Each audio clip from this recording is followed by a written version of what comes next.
On va donc parler du retargeting. Le retargeting, c'est le fait d'envoyer un message personnalisé à une cible en fonction d'un événement qui a été déclenché par cette cible et qui donne la nature de son intérêt pour un sujet donné. Voilà ce que c'est le retargeting. Ça s'oppose en fait, pour dire les choses simplement, au marketing quantitatif, au marketing de masse, qui consisterait à faire la même présentation pour tout le monde. Là, on va essayer de personnaliser les choses au maximum.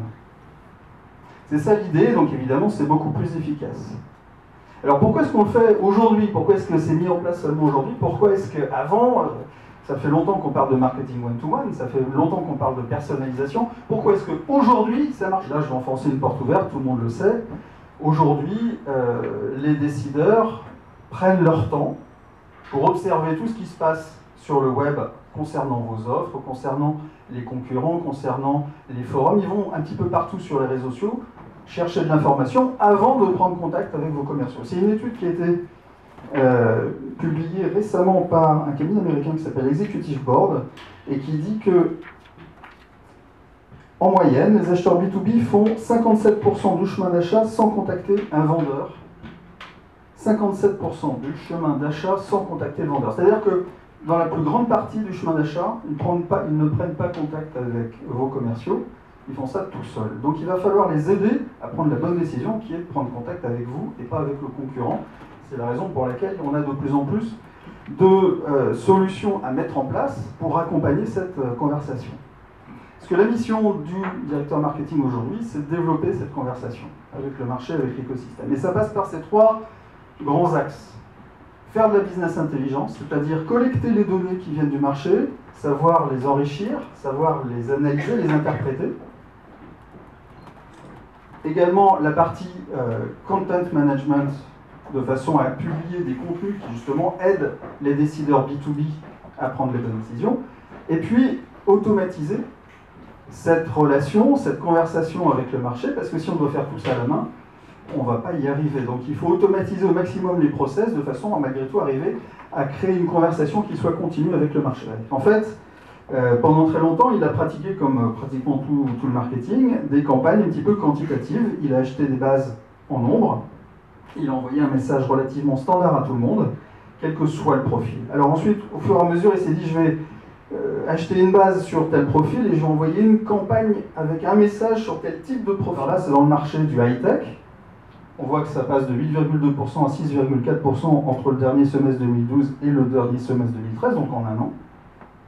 Mais on pourrait faire à peu près le même constat, quels que soient les secteurs d'activité, probablement avec des chiffres différents. D'ailleurs, sur certains secteurs, c'est plus élevé, d'autres, c'est plus bas. En moyenne, on est à peu près tombé à 5-6% de taux d'ouverture sur des emails dits d'acquisition, c'est-à-dire pour vraiment trouver des nouveaux clients. C'est un chiffre global qui ressort de l'ensemble des études qu'on peut voir aujourd'hui. Donc c'est ce qu'on appelle le phénomène d'érosion des bases. Pour combattre ce phénomène, il faut quitter la philosophie d'un marketing quantitatif et rentrer dans du marketing beaucoup plus qualitatif, c'est-à-dire personnaliser les messages selon le profil, mais aussi selon le comportement. C'est-à-dire qu'en fait, il faut envoyer le bon message au bon moment. Si vous envoyez le message au mauvais moment, ce n'est pas le bon timing, vous allez être mis en spam, et la prochaine fois, ce sera raté, vous serez en spam et on ne vous verra pas. Donc il faut vraiment l'envoyer au bon moment. Ce qui veut dire qu'il faut avoir des données, smart data, qui sont de très bonne qualité. Il ne faut pas seulement le nom du contact, il ne faut pas seulement son adresse email, il faut savoir quel est son besoin à un moment précis. C'est ça, la smart data. Aujourd'hui, les bases de données, c'est Monsieur Durand aura un besoin en novembre 2014 de tel sujet. Et on va agir de manière la plus réactive possible, c'est-à-dire qu'on va attendre le moment déclencheur où Monsieur Durand va vous donner une information que c'est vraiment maintenant qu'il faut prendre contact avec lui. Et puis on va essayer d'automatiser ça au maximum, pour la même raison que j'ai expliqué précédemment. Imaginez si on doit faire ça cible par cible à la main, il faudra pratiquement un marketeur par cible, ce qui n'est pas possible. Ce qui amène d'ailleurs le sujet, la difficulté suivante pour Antoine, c'est que, bon, il a bien compris tout ça, il faut personnaliser, il faut avoir des belles données, il faut donc avoir de la smart data, il faut des logiciels qui permettent d'automatiser, mais tout ça, ça coûte de l'argent, est assez complexe parce que ce sont aussi des nouvelles techniques. Donc il faut des ressources, il faut des compétences particulières pour pouvoir gérer tout ça. Donc comment est-ce qu'il va faire pour arriver à mettre en place ce nouveau marketing, ce marketing du retargeting, du remarketing, sans tomber dans une espèce d'usine à gaz terrible avec des budgets qui seraient trop conséquents pour lui. Comment est-ce qu'on peut faire les choses simplement et d'une manière efficace? C'est à ça qu'on a réfléchi, en fait. Et c'est ça qu'on fait depuis maintenant 2008.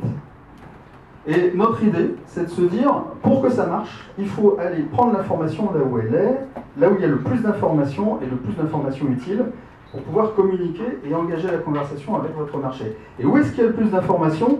Sur votre site web. Votre site web, c'est un trésor. C'est vraiment une mine d'informations assez extraordinaire. En moyenne, un site web B2B, c'est 3000 visites par mois. Alors, il y a beaucoup moins, il y a beaucoup plus. Mais 3000 visites par mois, déjà, en moyenne, c'est l'équivalent d'un salon. Sauf que c'est un salon qui a lieu tous les mois. Il y a un seul stand, c'est le vôtre. Tous les visiteurs viennent sur votre stand. Et en plus, vous savez ce qu'ils viennent voir. Parce que c'est l'autre chose assez extraordinaire sur votre site, c'est que tout est digital. Donc, tout peut être tracé. Tout, c'est-à-dire, bien sûr, ceux, le petit point rouge, qui remplissent un formulaire de contact, mais ils ne représentent que 1% de votre trafic en moyenne. Ça va de 0,5% à 5% selon les clients.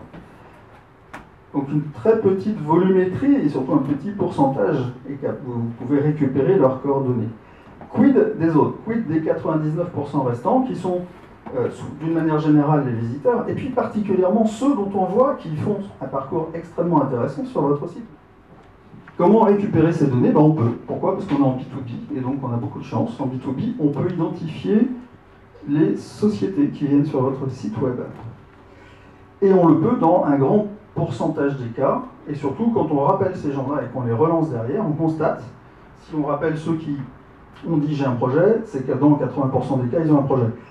Si on rappelle ceux qui sont dans l'orange, on en aura un petit peu moins qui diront j'ai un projet, mais on en aura beaucoup plus que si on fait une campagne standard auprès de l'ensemble des prospects de votre marché, même une campagne bien faite. On n'aura pas du tout les mêmes taux de détection de projet. Dans l'ordre, j'ai dit on part du site web.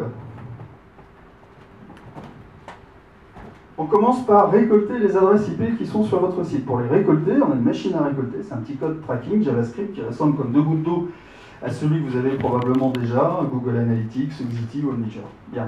Donc on récolte l'adresse IP, on récolte le parcours de visite. Puis on lance des machines d'identification qui vont chercher l'information sur nos bases de données. On a 250 millions d'enregistrements. Donc on va trouver des entreprises. Pas forcément le nom d'une personne visiteuse, mais on a déjà le nom de l'entreprise qui a fait la visite. Ça ne suffit pas, on va se concentrer sur ceux qui ont été dans le orange, c'est-à-dire qui ont fait un parcours intéressant. Et qui par ailleurs ont un profil qui vous correspond. On va éliminer tous vos clients si vous ne voulez pas travailler vos clients, par exemple, par du retargeting. On va éliminer les concurrents, on va éliminer les partenaires, vous allez nous fournir des listes de sociétés. On va exclure, bien. On va également éliminer les codes NAV qui ne vous intéressent pas, les sociétés trop petites ou trop grosses, selon ce que vous allez nous demander. On va se concentrer sur les profils d'entreprises qui sont bien dans votre cible et qui ont fait un parcours chaud. Et pour cela, on va aller chercher, donc là on a des cibles, on va aller chercher l'ensemble des décideurs qui sont dans la fonction qui vous intéresse et qui appartiennent à ces entreprises. On n'a toujours pas le visiteur. Là, on a une entreprise visiteuse et une liste de décideurs qui font partie de cette entreprise. Le retargeting, c'est aussi, je dis, d'envoyer un message aux bonnes personnes. Et donc, on va envoyer un email à ces personnes. En fait, il y a plusieurs moyens de faire du retargeting. Vous pouvez passer un appel téléphonique, vous pouvez envoyer un email, vous pouvez y envoyer un courrier, vous pouvez faire du display. Tout ça est déjà en partie en place. Au fur et à mesure, on va développer les canaux d'envoi de messages.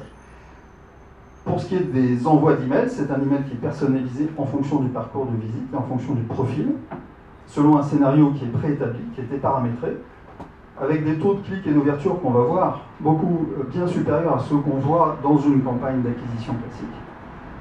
À partir du moment où la personne a cliqué dans l'email, elle est traquée. Donc déjà, vous avez une première chance qu'elle ait déjà rempli un formulaire de contact ou qu'elle ait converti d'une manière plus générale suite à cet envoi d'email. Et d'une manière plus générale, dès lors qu'elle est cliquée, quand elle reviendra par la suite sur le site web, vous pourrez à nouveau suivre son parcours et informer vos commerciaux, les alerter dès que cette personne aura fait un parcours chaud. Et cette fois, vous savez que c'est telle personne de telle société qui vient de voir votre page tarif et vos conditions générales de vente.